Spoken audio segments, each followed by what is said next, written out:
Վերադարձանք գովազդից եւ ինչպես ի սկզբանե ասել էինք, մեկնարկել է Կենտրոնական բանկի կողմից փողի միջազգային շաբաթը։ Ինչպես ծախսել փողը, որ պարտքեր չկուտակվեն, ինչպես խուսափել ֆինանսական զերծարարություններից, արժե ներդրումներ անել կրիպտոյում թե ոչ։ Մի խոսքով ըստ էության սա արշավ է, որի մեջ խնդիրը բարձրաձայնվել է բնակչության ֆինանսական գրագիտության աստիճանը բարձրացնելու նպատակով։ Այսօր խոսելու ենք մեր հյուրի հետ հենց այս առիթով, փողի մասին խոսելու համար։ Հրավիրել ենք Հայաստանի Հանրապետության Պետական Կառավարման ակադեմիայի կառավարման ամբիոնի վարիչ, տնտեսագիտության թեկնածու դոցենտ Վիլեն Խաչատրյանին։ Բարի լույս։ Բարի լույս, պարոն Խաչատրյան, վստահ եմ այս հարցը ձեզ շատ անգամներ տվել են, բայց եկեք մեկ անգամ էլ տանք այս հարցը։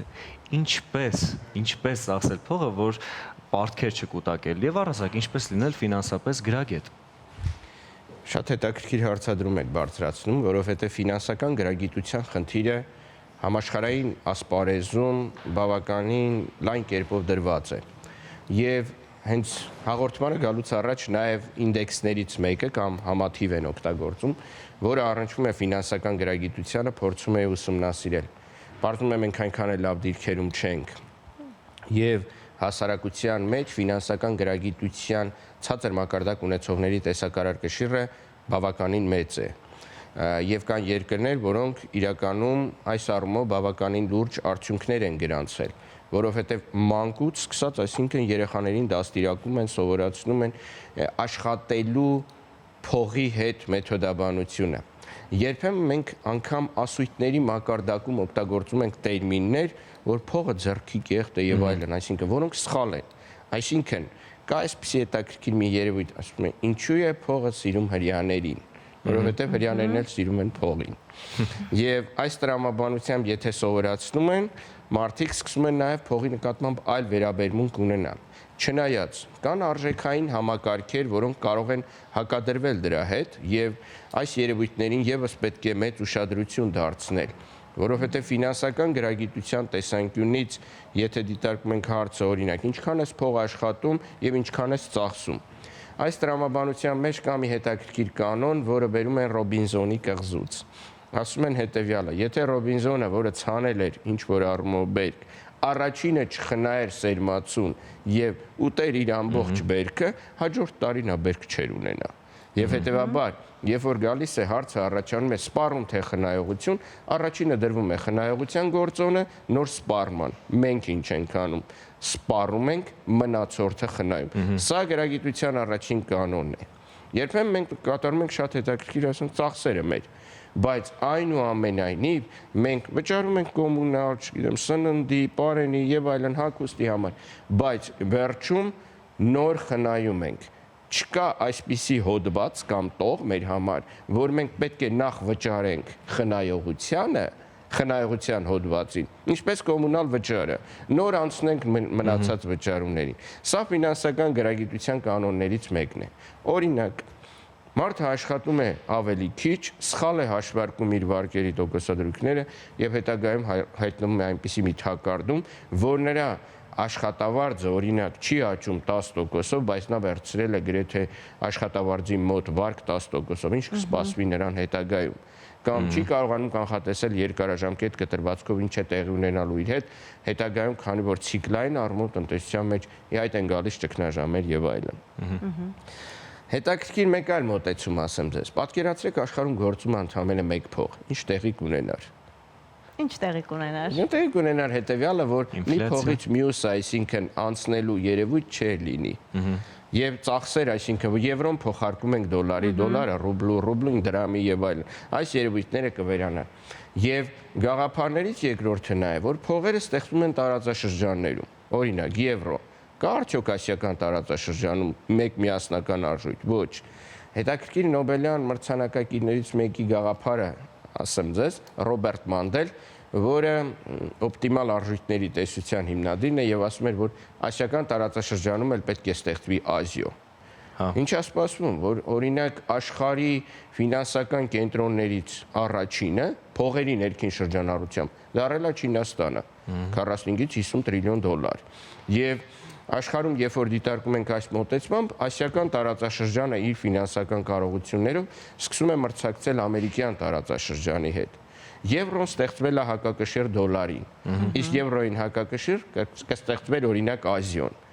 եւ աշխարհի մնացյալ։ Այսինքն նաեւ կա հետեւյալ գաղափարը, որ աշխարհը բավականին հեշտ է կառավարել միասնական արժույթների միջոցով։ Այսինքն, երբ որ կա կենտրոնացված, օրինակ Եվրոպական կենտրոնական բանկը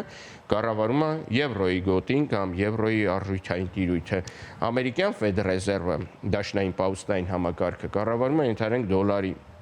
համակարգը եւ այլն։ Եվ այս երևույթներից անցնում ենք լոկալ մակարդակ, երկրներ, որոնք փորձում են պահպանել իրենց ֆինանսական սուվերենությունը, այսինքն ունենալ արժույթ, օրինակ դրամի արձանը կենտրոնական բանկի դիմաց։ Բայց օրինակ նույն տրամաբանությամբ կարող է մեր ավանդների եւ վարկերի մեջ դոլարի տեսակարար կշիռը լինել ավելի մեծ, որը մի քիչ հակասության մեջ է մտնում, քանի որ աշխարհի 50-ից 60%-ի շրջանակներում ամբողջ շրջանառությունը դոլարով է եւ աշխարհում երկրորդ արժույթը իհարկե կարելի ասել ծավալներով սկսում է կամաց դառնալ յուանը, իսկ կոնկրետ գործարքների տեսանկյունից դեռևս երկրորդ արժույթի ֆունկցիան կարողանում է պահել եվրոն։ Հետաքրքիր հարցեր փորձեցի նաև պատկերացնել օրինակ մարդու ֆինանսական պրոֆիլի գաղափարը։ Պատկերացրեք օրինակ ձեզ կարող եմ հարց ուղղել հետեւյալ կերպ. Արդյոք գիտեք ինչքան փող եք աշխատել ձեր ամբողջ կյանքի ընթացքում։ Ոչ մեկը մեզնից գրեթե չի կարող այդ պատասխանել։ Իսկ ժամանակակից մարդը, ով որ թվայնացնում է իր ամբողջ ֆինանսական գործիքները, վերջում մի քլիքի կամ էնթերի միջոցով ստանալու է այն ֆինանսական ամբողջ միջոցների ծավալը, եթե իհարկե ստվերային բաղադրիչ չկա։ Բայց ինչ կտա դա նրան։ Դա կտա հետեւյալը, այսինքն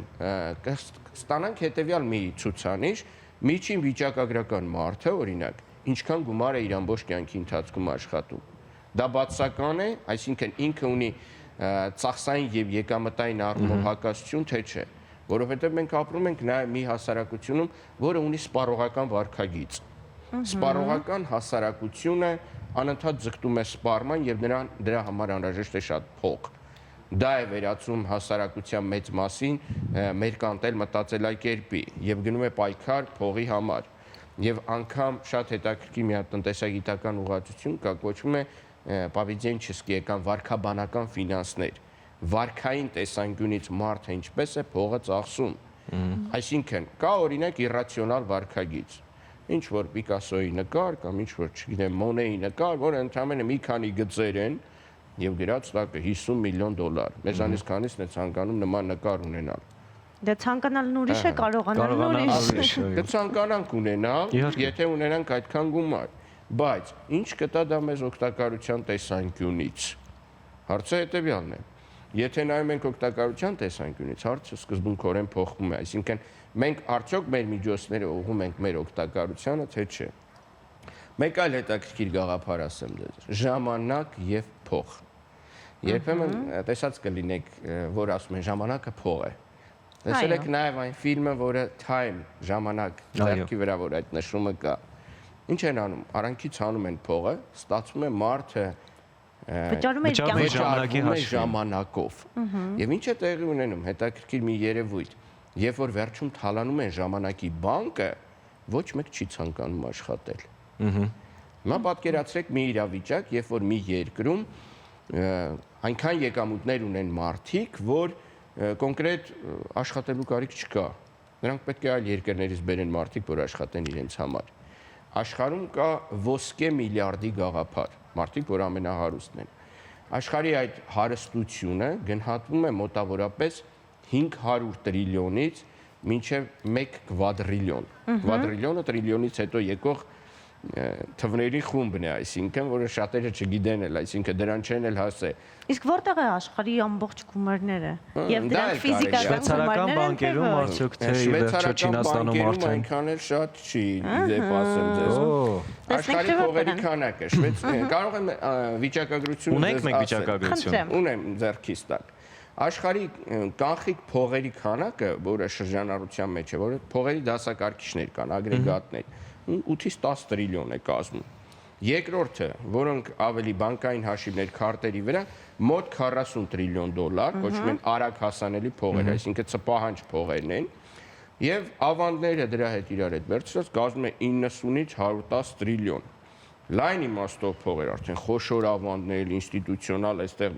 միջոցներ կան, ֆինանսական շուկաների եւ այլն, կազմում է մոտ 100-ից 130 տրիլիոն դոլար։ Իսկ ամբողջ ֆինանսական աշխարհի այդ կապիտալը 500 տրիլիոնից 1 կվադրիլիոն դոլար է կազմում։ Հետաքրքիր է, որ կանխիկ փողի զանգվածը ընդամենը 10%-ն է։ Եվ փողի մեծ մասը, այսինքն այս թվայնացման process-ում անկանխիկ գործարքների դաշտում է տեղի ունենում։ Առաջատար երկրները առաջին տեղում գտնում է Չինաստանը 40-ից 45 տրիլիոն, երկրորդը ԱՄՆ-ը, իսկ ձեր ասած օրինակ Շվեյցարիան այս ցանկում շատ հեռու է։ Ինչ վերաբերում է նաև պահուստների գաղափարին, որովհետև պահուստներ եւս կուտակում են, աշխարհի պահուստների մեծ մասը էլի որպես այդպեսին կենտրոնացված է Ամերիկայի Միացյալ Նահանգներում։ Հայաստանը այդ ցուցակում որևէ տեղ ունի, գոնե վերջին տեղերում։ Մենք վերջին տեղերում ենք, որովհետև մեր ֆինանսական շուկայի մեծությունը եւ համախառն ներքին արդյունքը 30 միլիարդ դոլարը չի գերազանցում։ Եթե նայում ենք մենք դրամով արտահայտած ասեմ, մոտ 7.5 տրիլիոն դրամ ավանդ ունենք, այնտեղ դոլարով է։ Եվ մոտավորապես 7.8 տրիլիոն դրամ, մրցակցում ենք։ Բայց արդյոք մեր հայ հարուստները իրենց միջոցները Հայաստանում են պահում։ Թե ինչպես Դրա համար չի երևում այդ արդյունքը, թե շվեյցարական բանկերում։ Տեսեք, կա այսպիսի գաղափար, որտեղ որ օֆշորային գոտիներում են կենտրոնանում գումարները, որովհետև փորձել եմ նաև այդ վիճակագրությունը եւս ստանամ։ Ինչքան փող կա համաշխարհային օֆշորներում։ Համաշխարհային օֆշորներում տարբեր գնահատականների համաձայն կենտրոնացված է 10-ից 15 տրիլիոն դոլար։ Դա համաշխարհային հնայի մոտ 10%-ին է մոտենում։ Եվ հետաքրքիր է, որ հարստության անհավասարաչափ բաշխման տեսանկյունից աշխարհի 1% հարուստների ձեռքին կենտրոնացված է մոտ 250 տրիլիոն դոլար։ Անդրադառնալով այս օֆշորների թեմային, նշեմ հետեւյալ հանգամանքը. հիմնական օֆշորային կենտրոններ, այստեղ Շվեյցարիային կհիշենք։ Բայց սա այս 10-15 տրիլիոնի շրջանակում է։ Երկրորդը Կայմանյան կղզիներ, Լյուքսեմբուրգ, Սինգապուր, Հոնկոնգ։ Բայց հետաքրքիր մի մոտեցում ասեմ եւս ձեզ, օֆշորները թեկուզ ունեն հարկերի զրոյական տոկոսադրույքներ, բայց դրանք նաեւ խայծ են հանդիսանում։ Մի հետաքրքիր գիրք կա «Исповедь экономической убийцы» կամ անգլերեն «Economic Hitman» կամ տնտեսական մարդասպանի խոստովանությունը Ջոն Պերկինս, որը օֆշորային գոտիների վերաբերյալ հետաքրքիր գաղափար է ասում, որ տարբեր պետություններում ստեղծում են սխեմաներ, կոնսպիրոլոգիայի կամ դավադրությունների տեսության ժանրից է սա։ Այդ գումարները տվյալ պաշտոնյաների ձեռքում կամ կուտակվում են տարբեր ֆինանսական կոռուպցիոն սխեմաներով։ Այնուհետև այդ պետություններում անում են հեղափոխություն, եւ եթե այդ պաշտոնյաները սխալմամբ իրենց գումարները պահել են օֆշորներում, սառեցնում են այդ փողերը եւ կոնկրետ սկսում են վերցնել, այսինքն դատական համակարգով յետ բերել այդ փողերը անհնար է։ Եվ սկսում է պայքար, կոպիտ ասած, այդ գոտիների միջև։ Դրա համար կան օրինակ ամերիկյան օֆշորներ, որոնք ամերիկյան փողերն են փորձում պահել, բրիտանական, եվրոպական, նաև չինական կամ ասիական, այսինքն օֆշորները անգամ երկրների միջև երկրային չասեմ, երկրների միջև բաշխվածության սխեմայի են ենթարկում եւ այդ զրոյական տոկոսադրույքային խայծն, որի միջոցով կարողանում են այդ գումարները տանել, այսինքն մարդիկ մտածում են մենք լսած կլինենք, չեմ ուզում տարբեր պրեզիդենտների անունով ասել, դե օֆշորիզացիա, օֆշորներից փողը հետ բերել, բայց անգամ ստացվեց այնպես, որ օրինակ նույն ռուսական 380-ից ավելի միլիարդ գումար սառեցրեցին, այսինքն այդ նույն գումարով պատերազմ մղեցին, ինչ է առաջանում, այդ նույն գումարի չափով, որովհետև այդ գումարը դեռ չեն ծախսել, եւ առաջանում է համաշխարհային հզորների միջև այդ գումարների տնօրինման հարց, այսինքն գնում է պայքար եւ նավթի տեսանկյունից եւ դոլարի գերիշխանության տեսանկյունից, նույն Չինաստանը ինչի է Ամերիկայի համար վերածվել թիրախի, որովհետեւ չինական ներքին շրջանառությունը արդեն գերազանցում է Ամերիկային։ Պարզ է իհարկե բնակչության թիվը մեծ է, բայց չինական յուանը դեռևս համաշխարհային արժույթ չի։ Եվ հետաքրքիր մի երևույթ է տեղի ունենում, որ չինական առաջի 5 բանկերը գերազանցում են ամերիկյան խոշոր բանկերին, Agricultural Bank of China, Construction and Commercial Bank of China, արդեն JP Morgan-ին եւ այլն նման տիպի բանկերին։ Միջազգային փող չինական։ Դա միջազգային առումով լուրջ պայքար է տարբեր բանկային համակարգերի միջև։ Դե բայց վիճակագրությունը եւս կա, օրինակ նույն չինական այդ ինդուստրիալ եւ առևտրային բանկը տնօրինում է գրեթե 5.5 տրիլիոն դոլարի, իսկ ամերիկյան ամենախոշոր բանկը 3.5։ Այսպիսի հետաքրքիր երևույթներ եւ աշխարհի բանկային ակտիվների կենտրոնը սկսում է տեղափոխվել Չինաստան։ Դա է պատճառներից մեկը, որ պայքար է գնում, այսպես ասած, այս երկու գերտերությունների կամ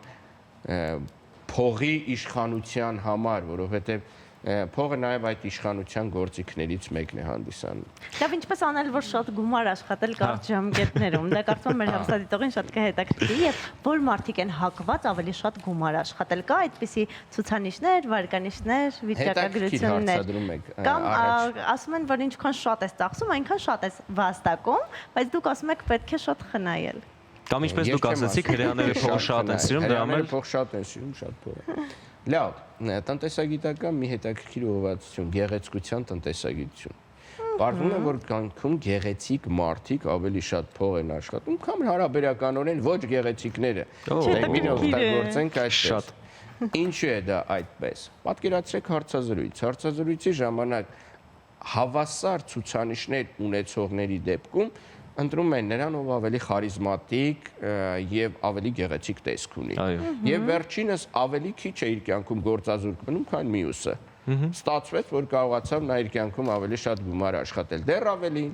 պատկերացրեք Հոլիվուդ, ինչ են անում մարդիկ, ներդրումներ իրանց գեղեցկության վրա, քիթական, չգիտեմ, մազեր եւ այլն, ինչու, որպիսի ստանան շատ ավելի լավ դեր։ Ինչու է մարդը այդքան գումար ծախսում, որպեսզի իր գեղեցկությունը, իր PR-ի միջոցով իր համար վերածի փողի։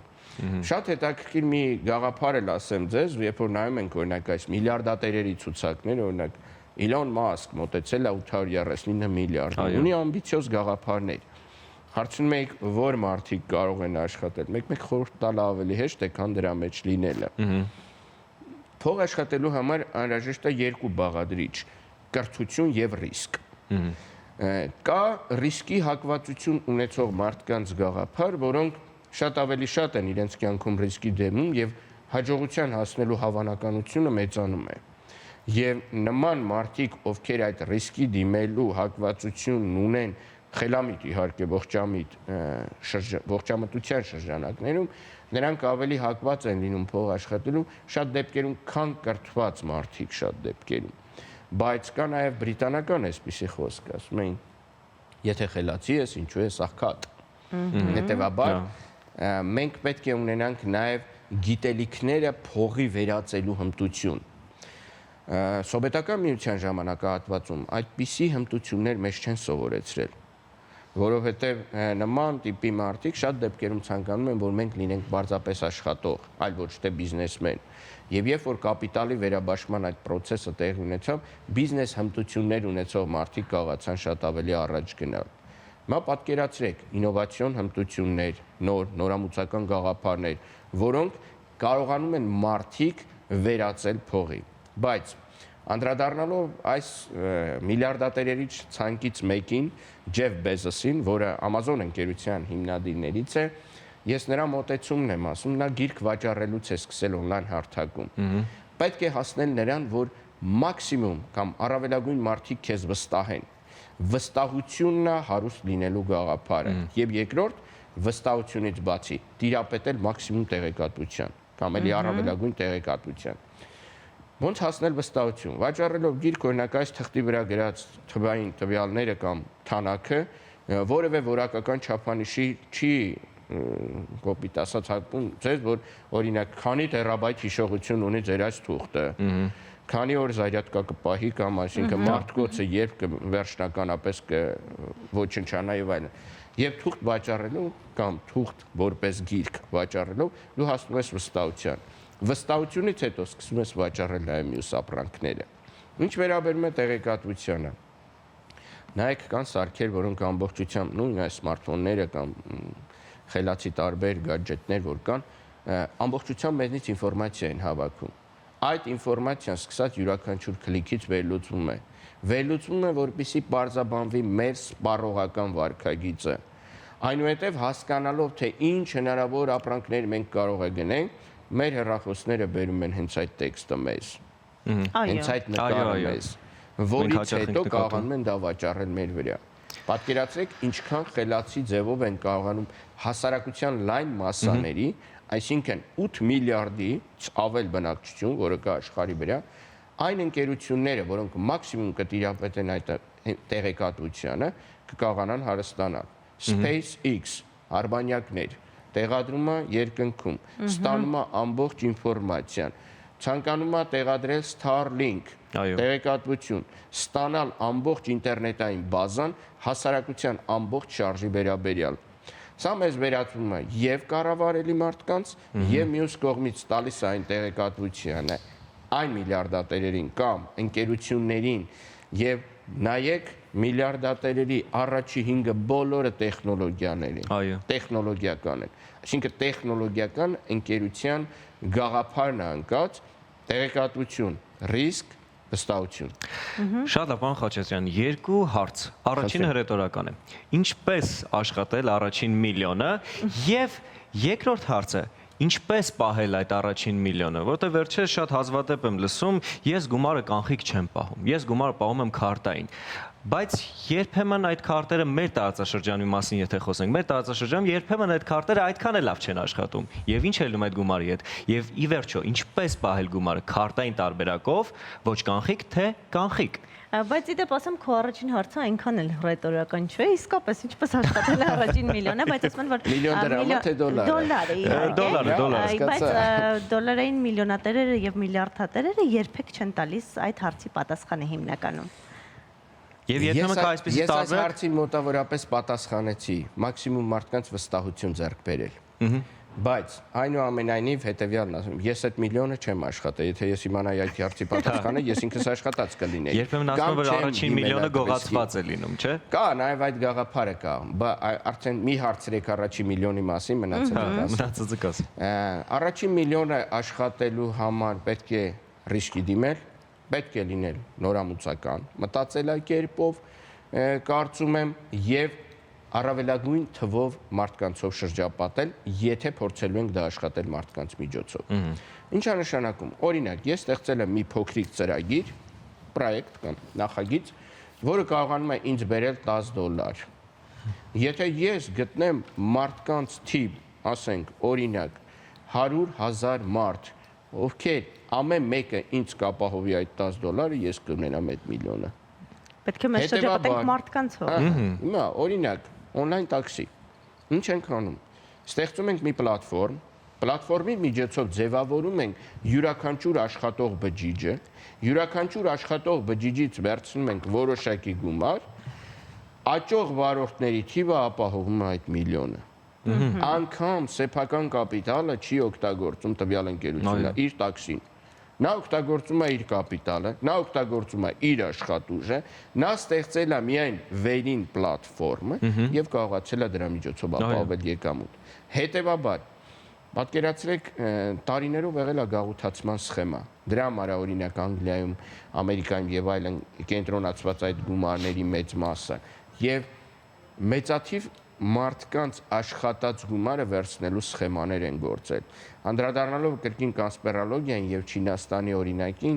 կոչվում է օպիումնիե վոյնի կամ օպիումային պատերազմներ։